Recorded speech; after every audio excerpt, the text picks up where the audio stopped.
Today, we'll explain segment routing. Segment routing is a modern way to simplify MPLS. Traditional MPLS often needs extra protocols, like LDP or RSVP, to build label-switched paths. That adds complexity. Segment routing changes that. It uses source routing. This means the source router chooses the path and writes that path into the packet header. The rest of the network simply follows the instructions. And those instructions are called segments. A segment is just an instruction. It can mean go to a destination or use a specific link. Now let's talk about the forwarding plane. In MPLS, segment routing uses a stack of labels. No changes to MPLS are required. It reuses the existing MPLS forwarding plane. This is called SR-MPLS. Segment routing can also work with IPv6 using extension headers. That is called SRv6. But today we focus on SR-MPLS. Now there are two important types of segments, global segments and local segments. A global segment is understood by every router in the segment routing domain.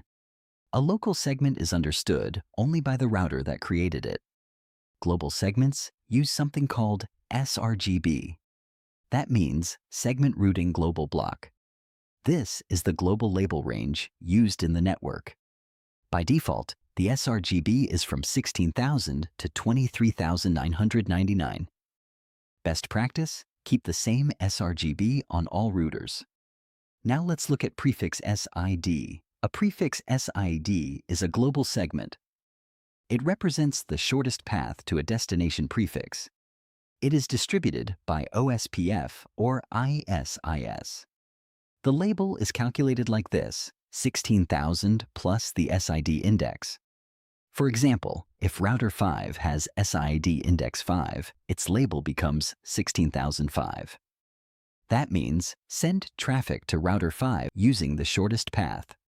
Now let's look at Adjacency SID. An Adjacency SID is a local segment. It represents one specific link, not the shortest path, the exact link. It is also distributed by OSPF or ISIS.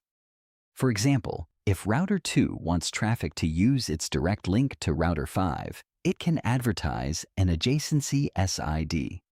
Now here's the power of segment routing. You can combine segments. For example, 16,004. Then 24,045. First, go to router 4 using Prefix SID. Then, take the exact link to router 5 using Adjacency SID. This allows traffic engineering without LDP or RSVP. No extra signaling. No per flow state. Just labels and IGP. So remember, Prefix SID means shortest path. Adjacency SID means exact link. And segment routing combines both to build flexible and scalable paths.